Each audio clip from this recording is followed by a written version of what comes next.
Hello everyone, this is Sayan and welcome to my biology class. Today we will discuss about the respiration in plants. Let's start with its definition. Respiration is the series of metabolic events by which the living cells produce energy through oxidation of organic matter. This is the most simple definition you can ever know. Actually, the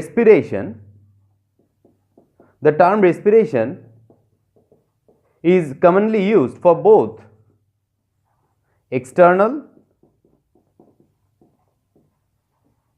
and internal respiration. By the word external respiration, we actually mean by the exchange of respiratory gases like O2, CO2, etc.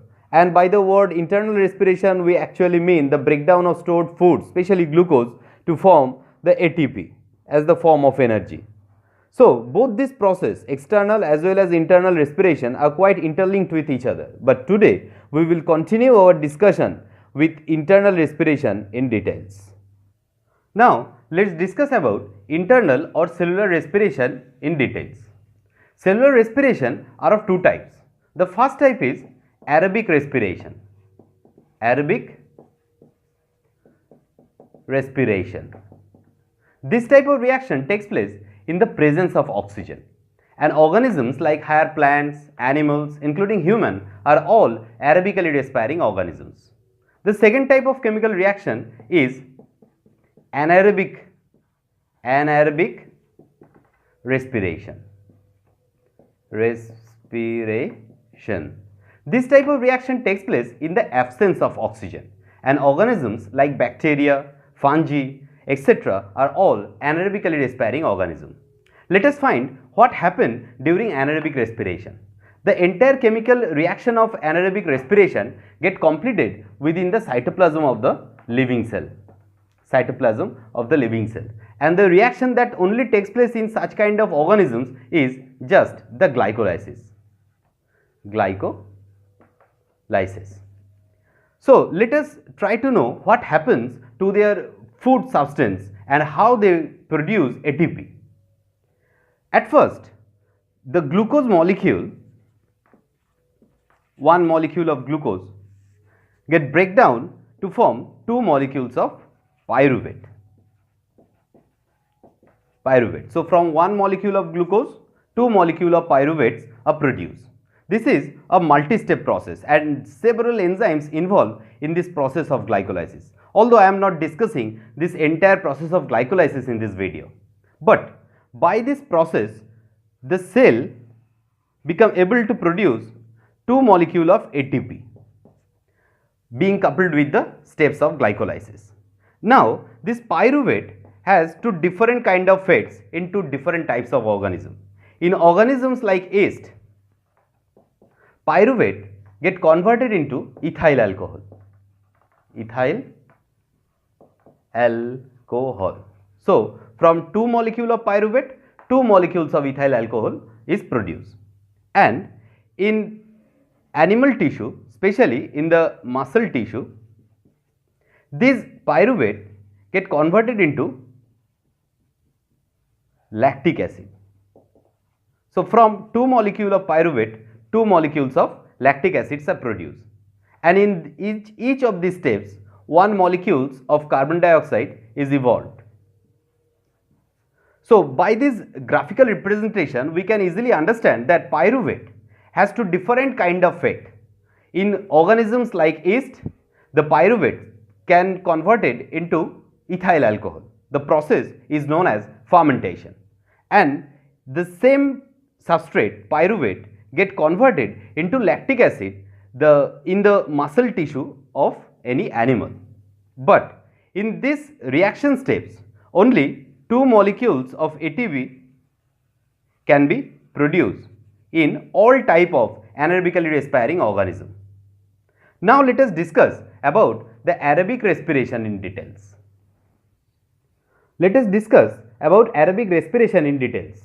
The basic chemical reactions of aerobic respiration are quite same in all type of aerobically respiring organisms. That means whether we discuss the aerobic respiration in plants or in animals, the basic reactions or enzyme involved in these reactions are same. Now, let us discuss about the aerobic respiration in details. Under aerobic respiration, the following reactions are takes place one after another. The first reaction under aerobic respiration is glycolysis. Glycolysis. The next reaction is oxidative decarboxylation.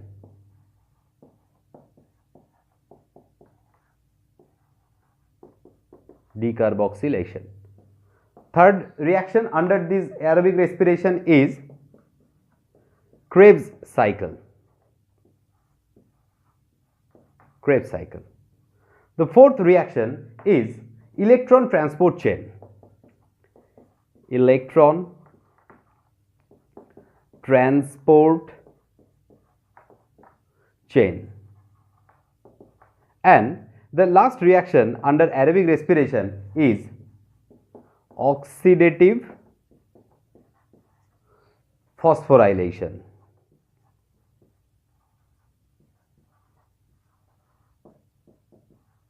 Oxidative phosphorylation. So, let us discuss where these chemical reactions actually takes place. The chemical reactions of glycolysis takes place in the cytoplasm of the living cell. Glycolysis is the common pathway for both aerobic as well as anaerobic respiration. The next stage is oxidative decarboxylation, and the chemical reactions of this phase takes place within mitochondria.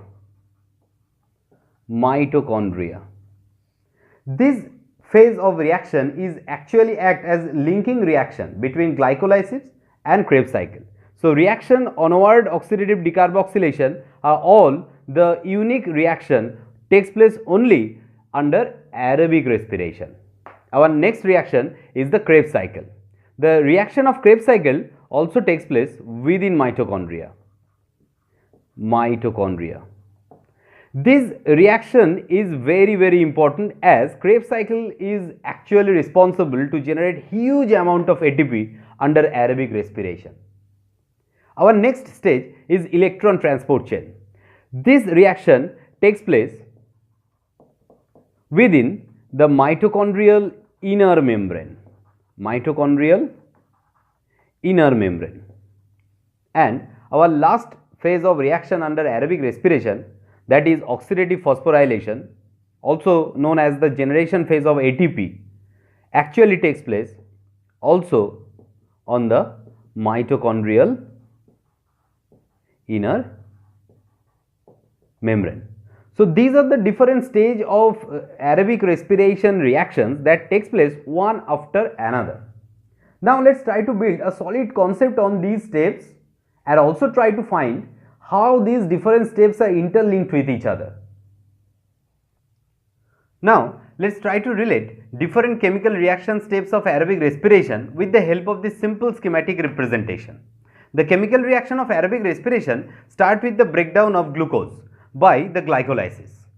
After completion of complete cycle of glycolysis, one molecule of glucose generates two molecules of pyruvate, and being coupled with the reaction steps of glycolysis, two molecules of ATP and two molecules of NADH are also generated. Then pyruvate enters into the mitochondria. Within mitochondria, it gets converted into acetyl-CoA.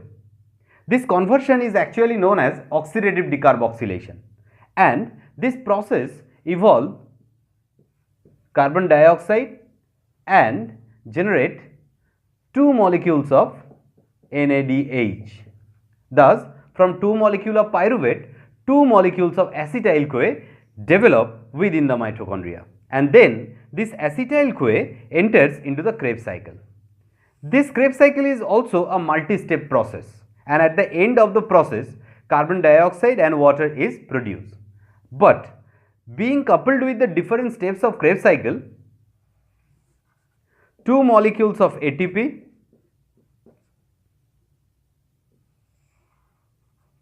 six molecules of NADH